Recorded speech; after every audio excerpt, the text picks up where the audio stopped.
Hello, everybody out there in YouTube land. Welcome back to Diego Knows. I, of course, am Diego. And today we're going to finish, that's right, we're going to finish talking about Till There Was You. This is the last video I'm going to do on this movie, and then I'm going to wash my hands of it, okay? All right. I am Diego, and what I do here is I give you a straight man's point of view, okay? I review your chick flicks, your piece of shit chick flicks, and your chick shows, and I give you a straight man's point of view. That's the point of view you never got when you watch this shit with your girlfriends and your gay friends and all that kind of crap, all right? No, you're not getting that here. I'm going to give you a straight man's point. I'm going to give you the shit that your dad didn't tell you, your boyfriend didn't tell you, your husband didn't tell you. I'm going to fucking tell you, okay? Because you need to know the truth, okay? There's a lot of bullshit out there, a lot of commercialism out there where they're trying to sell you some shit, buy this and guys will find you attractive, do this and girls will find you. Get the fuck out of here with that noise, all right?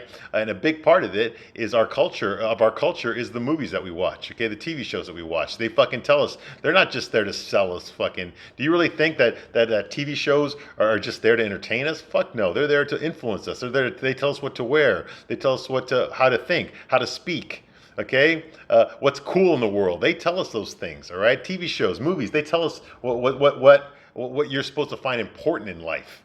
Okay, and they do it through their own way. Okay, and that's what all rom-coms do as well. But specifically with rom-coms, they tell you how to love, how to fall in love, what kind of partner you should be with. Okay, now since this rom-coms, it's all from a girl's point of view, it's not from a guy's point of view. All right, but they tell women what kind of guys you're supposed to want to be with, how you're supposed to want to fall in love. All this kind of shit. They tell you this is what's acceptable. Everything else is not. Okay, if you don't have this, then you're lacking. You're not good enough. Okay, now there are some people out there that have enough self-esteem that they don't believe this shit. They see it as entertainment. That's it. Okay, but there's a lot that don't. There's a lot that look for validation, and when they look for validation, they look at it through these romance novels and these fucking chick flicks to tell you what's attractive. Like if I do this is what women think is cool. Margot Robbie does it, okay? Then it must be cool. If Margot Robbie likes the guy in this movie, then that must mean he's fucking hot, and I'm gonna like him too. Okay, you see what I mean? This is all bullshit. This is all bullshit in another form of manipulation, okay? And y'all are falling for it. I'm here to give you the fucking truth. I'm here to tell you the fucking truth, all right? That's what I do here. I give you a straight man's point of view. The real question you need to ask yourself is, can you handle it? Can you handle the truth? Because I don't think you can. I don't. Okay, so let's finish up this movie here, okay? Now, actually, this category that I have here is called Chick-Flick Praise, okay? Which means that I reviewed a lot of your chick flicks. I'm going to review some more, don't worry. And most of them are shit, and that's what I tell you here. I tell you this shit. I tell you what's wrong with it, what I didn't like about it, why it's unbelievable, why it's unrealistic. I tell you what a real man, yes, a real man, not the bullshit that you see in these movies, a real man would act and what he would say and what he would do and what he would think. Okay. Now, in this case, what I want to do is I want to give you an example of a rom-com that I actually liked. I love this movie. Okay, Till There Was You. I saw it in 1997 when it first came out. I saw it for free at the base theater. I was in the Marines back then. I was broke. I was young. I was broke. I was horny, and I was very much alone. Okay, I had no fucking car. Okay, so what else am I gonna do? Okay, I'm gonna walk around I watched the movie for free in the theater. Okay, I watched a lot of movies for free that way. Okay, I just went to the base theater. It's free for all the Marines, right? And I watched a lot of movies this way. Okay, and a lot of chick flicks I watched this way, and this one it stuck with me because I thought it was very charming, very endearing. I love the parallel love stories between the man and the woman. You see the man's side of the story, you see the girl's side of the story, and then they meet at the end. Okay, I hadn't seen a movie like that since He Said, She Said with Kevin Bacon and Elizabeth Perkins. That was a fucking long time ago. Okay, so so I thought it was really good. I enjoyed it. I like the sweetness of it, how everything connects, how they all knew the same people, they went to the same schools, even their family, their relatives knew each other and shit. They just didn't know each other. Okay, they had the same fucking vices. They were both fucking chain smokers. They both were in toxic relationships with people that each other knew. Even though they hadn't met each other yet, they went to the same restaurant. It's all the same shit. So I thought it was very charming. Okay, as far as that sense goes. So now I watch it again so I can give you another review. So I can review it for you. Hey, here's a movie that I actually liked that I'm gonna give you a thumbs up. Well, I watched it again and I'm gonna give you an honest review because that's what I do here. I don't bullshit here. I got nothing to gain my line to you. Okay, and the movie's a piece of shit. It's a piece of shit. And I still love it. It's still endearing to me. Okay, it still brings back memories of me sitting in me like 21 years old, sitting in that fucking theater at Camp Lejeune, North Carolina, and watching this fucking movie for free on a fucking Saturday night because I had no fucking money, I had no fucking girlfriend, I had no fucking car. Okay, it reminds me of that time in my life. Okay, of course I love this movie. Any guy in my situation would have loved this movie too. Okay, yeah, but now I watch it and I'm like, okay, yeah, it was stupid. Nobody had heard. I showed this movie to girls I dated, and none of them had ever heard of it. I was the first guy that showed them a rom-com for a change. Because I liked it so much. I bought it on DVD as soon as it came out. I liked it so much.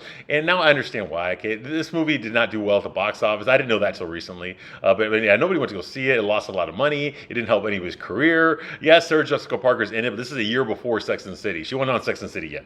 Okay, she was just a fucking actress trying to fucking get a job. Okay, back then. Okay, she wasn't fucking Carrie Bradshaw yet. All right, so there's a lot of shit going on.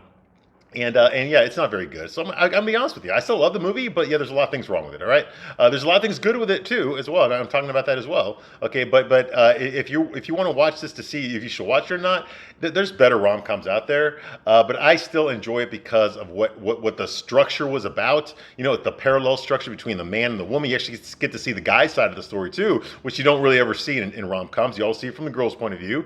Okay, or it's this generic fucking I'm a loser fucking nerdy guy who's in love with a hot girl, and then by the end, after humiliating myself and emasculating myself throughout the whole fucking movie, I finally went over the hot girl at the end. Get the fuck out of here. That shit don't fucking work in real life. All right. So yeah, so unless it's something like that, you know, these movies are always focused on the woman. What does a woman want? What's a woman like? What turns her on? Okay, you see what I mean? Okay, and this movie gave you both sides, and I thought that was very endearing. I thought it was very good. Okay, but otherwise, they could have done something really good with this movie, but they didn't. They produced this shit instead. But oh well, I still like it. I still like it. So what the fuck, man? It's not that bad. Like I said, I've seen worse. Seen a lot worse. Okay, moving right along. Where we left off last time, we're getting to the end of the movie now. Okay, now both the main characters. You got Gwen. Gwen, played by Jean Triplehorn, a horrible actress in this movie. I'm sorry, but she is. Okay, she tries to play this klutzy, nerdy girl, female incel who can't find a guy. She finally falls in love with a guy that she was in love with when she was in grade school, but he's an asshole, just like he was in grade school. Okay, and he kind of she feels that he backstabbed her, even though he really didn't do anything wrong. He told her when they first started going out, "Hey, I'm an asshole, and I like to do what I like to do, and I always put myself first." And she still went with him anyway. And then she was shocked that he voted against her when she was trying to preserve the fucking La Fortuna fucking apartment complex that she lived in. She was trying to preserve it. She got historical status on it, so they wouldn't tear it down, but they're going to tear it down anyway because her boyfriend John on the city council. Okay, don't give me that fucking bullshit that she fell in love with him. Okay, she was fucking him. Yeah, she was attracted to him too, but she was fucking him because he was on the city council, because he had some say over whether or not her apartment complex was going to get condemned. Okay, he had some say in that. Okay, so and the movie overlooks that part. Okay, they focus on oh, you betrayed me and I trusted you. Get the fuck out of here, bitch. You were using him. You were fucking using him. Okay, to get him to vote to preserve your fucking condo. Okay, don't give me that bullshit. You were in love with it? Get the fuck out of here, all right? Anyway, he voted against it. They're going to tear it down, despite the fact that she got historical status for it, so they break up. This is the part where my heart hurts. Get the fuck out of here, you bitch. You dumb fucking manipulative bitch. Okay, your fucking manipulation did not work on him, okay? He still voted the way he was going to vote anyway, all right? You never wanted to save your fucking apartment building. You always wanted to tear it down. But anyway, okay, I'm sorry. It's just ridiculous, all right? And meanwhile, Nick, played by Dylan McDermott, yes, Julia Roberts' ex-boyfriend that she cheated on several times. Well, she cheated on all her boyfriends. Okay, yeah, Jason Patrick, Kiefer Sutherland, Lyle Lovett, yeah, all of them. But anyway, so yeah, Dylan McDermott plays Nick Dawkins. That's not his real name. His real name is Nicholas DeContis, but he changed his name because he's ashamed of his family, he's ashamed of his parents. He's an architect and a ladies' man, yeah. But the problem is he bullshits the girls he dates, okay? He lies to them all. He lies about his family. He lies about how he knows them. He lies to everyone. He lies about whether he's faithful to them. He lies to all the fucking girls he's dating, okay? Which, yeah, I mean, that's going to come back to haunt you, especially if you fall in love, okay? But he's not really in love with any of them. He wants to fall in love, but he doesn't want to actually be in love. Okay, that's his emotional arc. Okay, and he starts dating fucking his dream girl, the girl that he jerked off to when he was a little boy, Francesca Lenfield, who was one of the actors on a very popular kids show back in the early '70s called One Big Happy Family. It's basically a spoof of fucking the Brady Bunch and the Partridge Family. And Francesca Lenfield played a girl named Taffy, who else is right stinky. Okay, she was one of the stars of the show. He fell in love with her because they were about the same age. He watched every episode of the show, just like Gwen did. Gwen did as well. And as an adult, he finally got to meet her. Well, now she's she's a train wreck. Okay, she just got out of rehab for like the 6th time. She blew her whole fortune that she made on the show. She spent it all on fucking crystal meth. She fucked a lot of guys. She probably got a fucking shitload of fucking diseases in there. Okay, she's the kind of girl like you know that blue liquid you see in the barber shop where they stick the combs in there. Okay, you need to like fucking soak her in that. okay, for like a good like 4 hours before you have sex with her, okay? Because who knows what kind of shit's living in there, okay? Her AIDS is probably infected with AIDS, all right? But anyway, he falls in love with her anyway because he's still in love with the girl he saw on TV, okay? Despite the fact she's a chain-smoking, narcissistic fucking bitch and a fucking half, okay, high maintenance fucking bitch and a half, okay, and but she's not happy with him because all the men that she dates, they all fall in love with her according to her, and she loves to manipulate men. She likes to bend them to her will. She actually says that out loud. She's just as bad as John. Okay, John, when he on his first date with Gwen, he basically told her, hey, listen, I'm a fucking asshole. I put myself first. Okay, I come first. Okay, a lot of girls don't like to hear that. You know, he said that on the first date. Well, what does fucking Francesca say when she first meets Nick? I love bending men to my will. Yeah, and she meant it too. That wasn't fucking a funny line. She actually meant it when she said it, okay? But Nick does not let women bend him to his will, and I actually like that about him. One of the reasons I like this movie, okay? Nick does not let her bend him to her will, okay? No, he does his own fucking thing. And that's one of the things, because you don't really see that anymore in movies. You always see the guy simping, oh, God, whatever you want, sweetheart. You know, you always see the guy simping for the girl. You never fucking see the guy, the main character guy, not the asshole ex-boyfriend, okay, in the rom-com, not that guy, okay, but the main character guy. You never see him fucking just being himself despite what his girlfriend fucking tries to pressure him to doing. You never fucking see that. But in this movie, you saw it.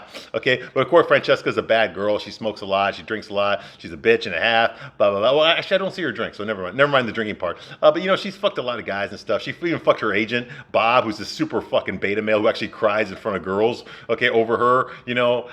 Anyway, he was in charge of making sure her autobiography gets published. Anyway, he's dating her, okay, which is a fantasy for him. It's a fantasy come true. He lied to her. He told her that he never actually watched her show. He didn't know she was an actress. Really? You know, the truth is he grew up watching her, okay? So she fell in love with him, but she complains that he's emotionally unavailable, which means he doesn't fucking wear his heart on his sleeve, which is actually how most men should act. Okay, but they don't. Not in these fucking movies. And unfortunately, not in real life either. There's a lot of guys raised by single moms that just fucking, they cry when a girl hurts their feelings. Get the fuck out of here, dude. You grow a pair of fucking nuts, okay? The guys are getting laid, don't fucking do that. But anyway, so he's not, you know, well, she already said that any guy, once the guy falls in love with her, she dumps him. She gets bored and she finds another guy, okay? Well, he's not doing that, so hence, of course, now she's addicted to him. She knows she needs him, okay? Well, he comes clean after his friend Harriet, this old lady that lived at La Fortuna, when she died, he knew her a little bit. Gwen knew her really well, okay? Like I said, they know the same old lady that died, but they don't know each other, okay? And, so he felt really bad, so he went to go see his dad at the hospital. He went to go see his mom. Then he decides to tell his girlfriend, Francesca, the truth. Hey, listen, I watched a show. I was in love with you as a kid. And she's like, oh, you lying fucking piece of shit asshole. You dumbass motherfucker. I fucking hate you. You're toxic. I never want to fucking see you again, you know? Okay, and then she fucking leaves. And then he tells her, okay, get lost, you fucking bitch. Okay, you fucking whore. No, he didn't say that. But realistically, that's what he would have said. Okay, no, he actually tries to save her. No, please, let's just start right here. Neither one of us knows how to do this, okay? Isn't this the part where you always just up and go when it gets hard? I know. It's what I've done. It's what I've always done. Let's just start right here. No, she says, fuck you, you know. No, everything ends when the show gets canceled. Everyone goes their own way. Even if they're on your family, they go their own way. Everything ends eventually. Someday you'll thank me for this. Yeah, you will. Right, Stinky? You know, that was her catchphrase on the show, right, Stinky? She stuck to the fucking dog. Anyway, so she fucking leaves and we never see her again until fucking Sex in the City a year later. Okay, so she broke up with him. So he decides, I don't know if he gets fired, he quits his job, but he's not doing that anymore. He's not working as an architect anymore, or at least not where he was throughout this movie. Okay, but one of his coworkers, his former coworkers, he tried to give her a parting gift, like a carton of cigarettes. She said, I already quit. Don't you remember? I quit smoking. He's like, oh, shit, okay. Well, how'd you quit smoking? Well, she tells him, listen, there's this high school, there's this grade school, you know, it's the one that you used to go to when you were a kid. Yeah, that one. Okay, well, they have a nicotine anonymous there. Okay, it's a real thing. I went to it. I used to smoke a lot when this movie came out in the 90s. I was in the Marines, you know, we all smoked, you know, and I was trying to quit, and I actually went to one on base, and that's how I got the free nicotine patch. You know, which helped me quit for like a year, and then I started smoking again, unfortunately, you know. But yeah, it works. And I've been to these meetings. It's like AA, but it's for smokers, okay? And he decides to go to one, Nicotine Anonymous, or Smokers Anonymous, okay? Which is at his old grade school. Yes, the school he went to in the beginning of the movie. I think he was probably like in the, I want to say maybe the sixth or seventh grade or something like that, around that time, fifth grade maybe even, you know. If he was 12 or something, he probably was in sixth grade, you know. And also Gwen went to school there too, and so did John, the councilman.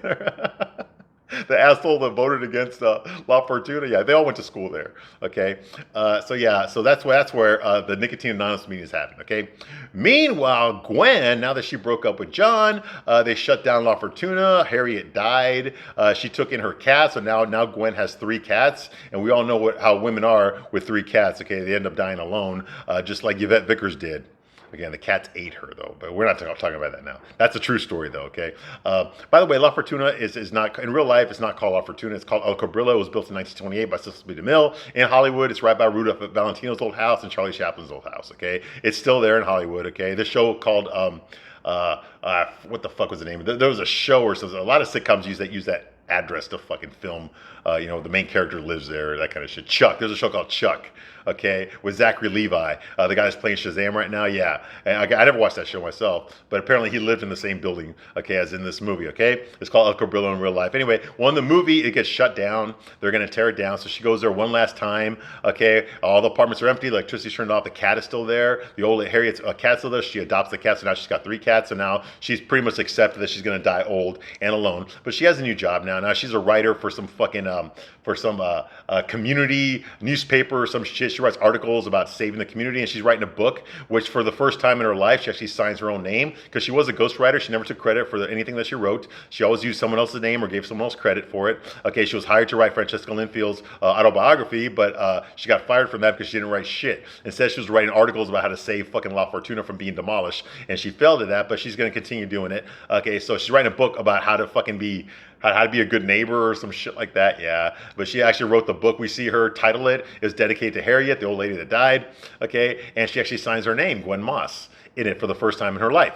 Okay, so that's what's going on here. She's got a new career now. Okay, and obviously she's living somewhere else now. Okay. So that's going on, and she walks down the street one day past a bookstore in Hollywood, and she sees that Francesca Linfield did decide to write. She took Gwen's advice, and Francesca did decide to write her own autobiography herself instead of hiring a ghostwriter to do it. Okay, and it's called No, I'm Not Dead. Okay, so that's pretty cool. Okay, anyway.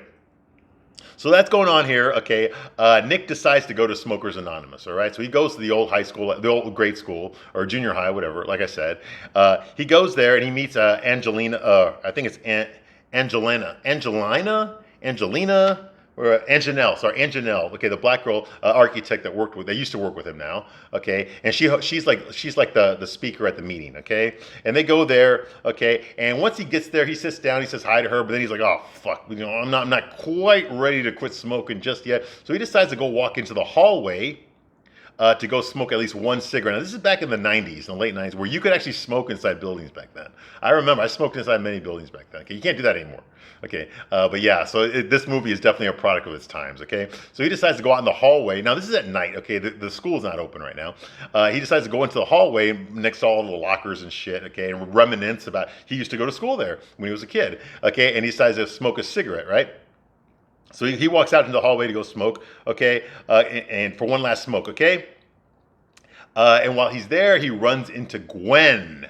Now, this is the first time they officially meet each other in the movie, okay? They've bumped into each other before, and they've seen each other before, okay? They bumped into each other at this very high school when they were kids. He was being chased by John. John was a school monitor. He was in the piano room playing the piano, which he wasn't supposed to be there. He was getting chased by John. He bumped into Gwen when she was carrying some papers. He knocked her down. He looked at her. They looked at each other real quickly. He kind of shrugged to say he was sorry and ran away. And then John helped her up, and that's how Gwen fell in love with John. And then as adults, they start dating, and she realized that he's an asshole, even though he told her from the beginning he was an asshole, okay? So they actually met that one time, okay? Again, in college, they went to the same university. While she was in grad school, he was in architecture school. He made a model. He was about to throw it out the window from the second floor. At the bottom, okay, outside, Gwen was sitting on a bench. She had just caught her professor, who she was fucking, her literature professor, with another guy. So she was upset about that. So she was writing a poem about how brokenhearted she is, and how loves a flirt, has places to go and people to hurt. Okay. While she was writing that, he dropped his fucking model on top of her, missed her by that much. And she screamed at him, and he went back. He was embarrassed that he did that. So they almost saw each other right then, but they didn't. Okay, but when he went downstairs later to pick up his model, her poem was stuck to the bottom of it. So he actually read it, and he loved that poem. Okay, and she had to turn that in, but she couldn't find it because it was stuck to the bottom of the model. So she just recited it from memory to her fucking to her bisexual professor. God. This movie's crazy. All right, and then the third time they were at the same restaurant again, called The Awful Truth, which is a death trap, and no restaurant like this would ever exist in real life. It's a lawsuit waiting to happen, and he's sitting there with Francesca, and she's sitting there with John. And he turns around to look at her because Francesca said, "I know that girl. Is she looking over here?" He looks around. He sees her, but he does not recognize her at all. He doesn't even really pay attention. He's more concerned with the guy that she's like, "I don't know. No, she ain't looking, but I know that guy from somewhere." Okay, so they've already seen each other, but they don't know each other. They haven't said a word to each other yet. Okay, so now it's the first time they actually see each other, look at each other for more than a second, and actually say something to each other. Okay. So that's going on here, okay, and he runs into Gwen, and she's lighting up at the same time, because apparently she's going to try to quit smoking too, because she's a fucking chain smoker as well. Everyone in this movie is a fucking chain smoker, really. Okay, everyone's fucking smoking like crazy. Well, okay, maybe not everyone, just those three characters. It's Francesca, definitely. I don't think John doesn't smoke. Okay, Francesca, definitely. Also, Bob smokes too. The fucking beta male Bob. Okay, her agent, Francesca's agent. Nick smokes like fucking crazy, and so does fucking Gwen. Gwen smokes like crazy. Okay, so yeah, they're always smoking all the fucking time. Anyway, so he finally bumps into Gwen in the hallway. She's also lighting up for the last time before she walks into her fucking Nicotine Anonymous meeting. Okay, and they share a light. Okay, they meet and they share a light. Okay, and Nick's like, "Ugh, first time," he's like, "Yeah, me too." Oh, by the way, I'm Nicholas DeContis. Now, a couple of things right there. First of all, he's using his real name, which he has not used since he was a little boy. He changed his name to Nick Dawkins a long time ago, but now, I guess because Harriet died, he decided he was going to start being an honest person for some fucking reason. I guess he decided to be honest, so he's not lying anymore. He's decided he's not going to lie to girls anymore, which is good. He never should have done it to begin with. So he tells her his real name, Nicholas DeContis. Okay? He's like, it's Lithuanian. And Gwen's just like, "I know it's Lithuanian."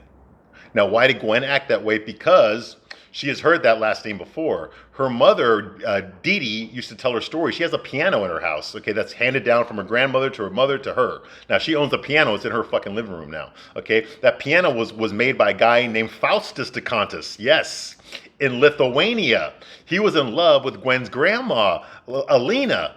But she was Jewish and he wasn't, so they couldn't get married. And then Hitler invaded Lithuania, so he bribed some government officials and got Elena and the piano smuggled out of Lithuania to America, to New York. And he promised her he would meet up with her in New York. Well, that never happened.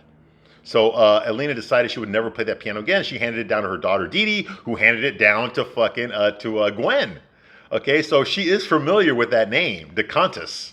Okay, that is the guy that her grandma was in love with. All right. Well, DeContis, that guy, Faustus DeContis, is Nick's dad's uncle. So that's his great uncle. Okay? So she's like, "Oh, I know."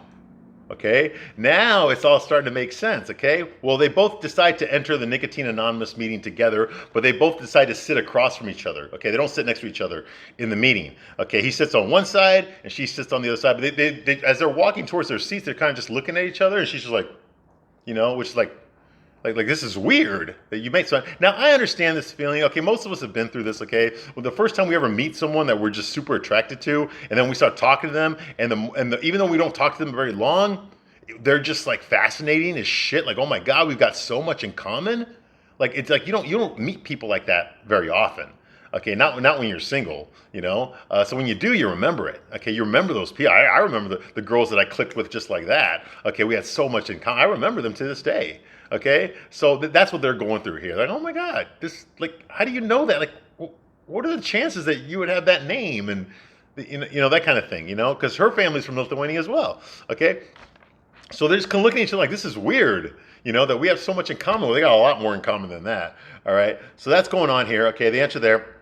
They sit apart from each other. They keep taking peeks at each other, like I said. And Janelle, the black girl, the architect, she decides to speak. Okay, and she says, "Most of us have appreciated the perfection of the universe, the animation of living things, the action of the human mind, and the power of love. These things all seem to denote a dynamic life force that surges through everything around us. This force appears to direct all things harmoniously irresistibly towards a natural, definite, and useful conclusion. Is it hard to recognize in this life force a power greater than ourselves? Now, and so that's where it is right there. That's the serendipity. That's the closing speech of the movie. Okay, is that there's always forces. That's the message of the movie. There's always forces that you cannot see at that time. That you don't see the strings, but you are being manipulated towards God's higher purpose if you believe in God. I most definitely believe in God, even though I'm not Christian. I most definitely believe in a higher power. And I believe that there are no accidents. I think everything happens because it's the way it's supposed to happen, okay? Now, maybe you don't agree with me on that. That's fine. I respect other people's opinions, even if they don't, if I don't agree with them, okay? But I like to believe, it makes my heart feel more secure to know that everything happens for a reason, that everything happens the way it's supposed to happen, and that there is some higher power, greater, smarter than us, that is controlling everything for their own reason. Now, it's like life to me is like it's a test where you take the test first, and then you get the answers after.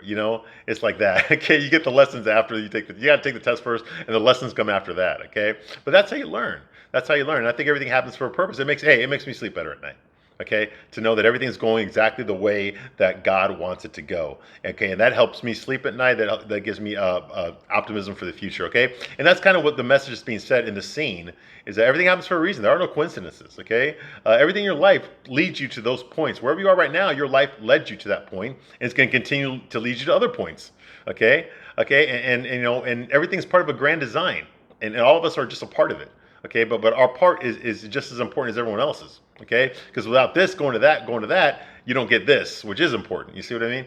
So I like to believe in that. Okay, and that's what the movie pointed that out. It's also one of the reasons I love this movie is this scene right here points that out. There are no mistakes. Everything happens for a reason. Okay, the reason you hadn't met each other yet is because you weren't supposed to meet each other until now. And how do they meet? When they both decide to quit smoking, i.e., they both decide they want to live, and not just be alive. They want to live.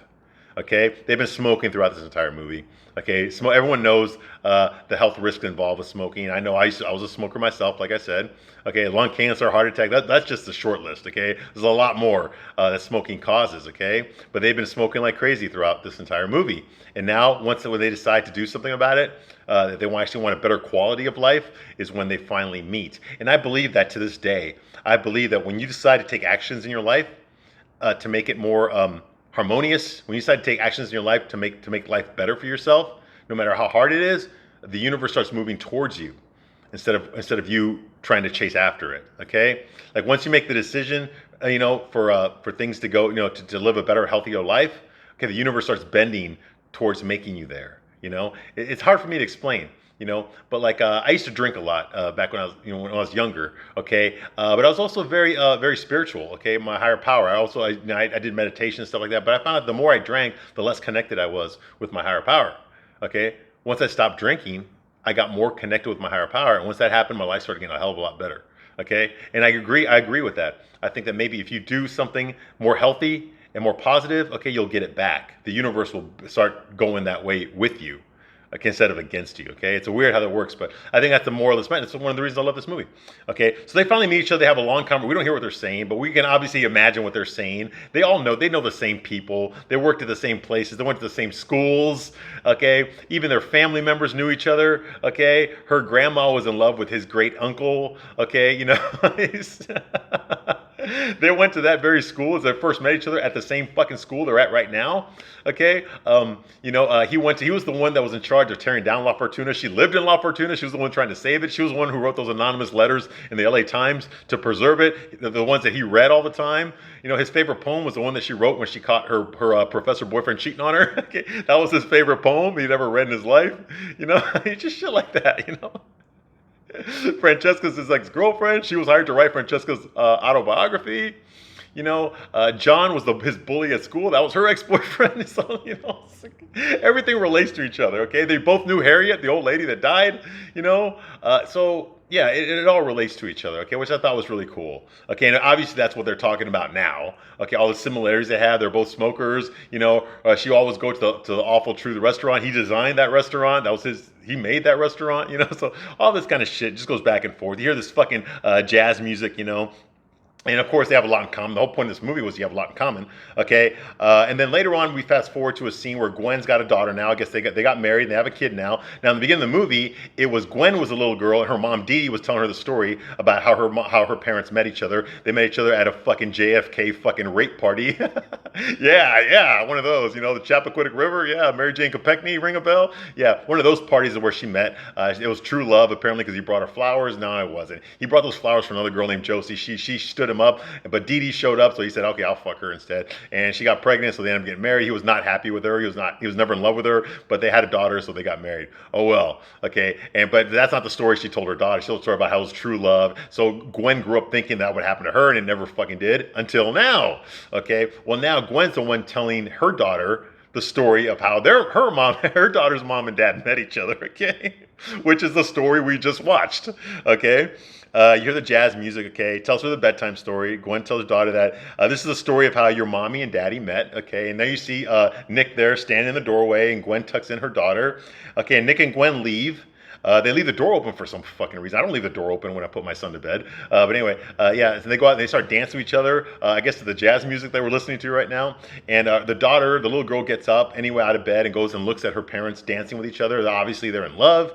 And you realize that all that shit they both went through was for this, so that they could get together. They were always meant to be together, okay? But watching how they finally did meet each other, okay, was the point of the movie, okay? And I thought that was very well done. I loved it. I thought it was very charming. Even to this day, yes, the movie has got a lot of faults. I've already watched my other videos on this movie already if you want to know what they all are. There's too many to list right now, but there has a lot of faults. But this was one of the best endings I'd ever seen. And it's one of the reasons I love this movie so much, okay? And she just watches them in love, dancing with each other, okay? And they dance together in the hallway, and then that is the end of the movie, okay? Till There Was You, okay? So finally, we got through the whole fucking thing, all right? Now, I know these videos were not being watched by a lot of people. I understand. I don't care. I'm doing this for posterity. I'm doing this because someone needs to review this fucking movie. Nobody reviews this movie. Look it up on you. You can't find a review for this fucking movie anywhere. At least I couldn't, okay? This movie's free on YouTube if you want to watch it, because nobody liked this movie. This movie's not famous at all. You know, it's one of my favorite rom-coms, and nobody heard of it. Nobody fucking watched it. Well, I mean, it wasn't that good. You had to be a fucking young, horny, fucking lonely, broke guy with no fucking car on a military base to appreciate this movie, okay? Like I did, okay? But anyway, that was my review for this movie. Anyway, I'm going to come back. I'm going to review another chick flick this time. It's going to be Destruction, though. I'm not going to praise it. I was going to praise this movie, but I ended up destroying it, really. But that's coming real soon, okay? I'm going to give you a new chick flick to destroy. It's going to be a very popular one with a lot of music in it, all right? That's a hint right there, okay? But anyway, thank you for watching my review of Till There Was You, and I will see you soon, very shortly, on the next movie review that I do. And of course, when the Sex and the City piece of shit and Just Like Crap Season 2 comes out, I'm going to blow that fucking shit up as well, all right? All right, so thank you for watching this long. I'll see you soon on the next one. Bye.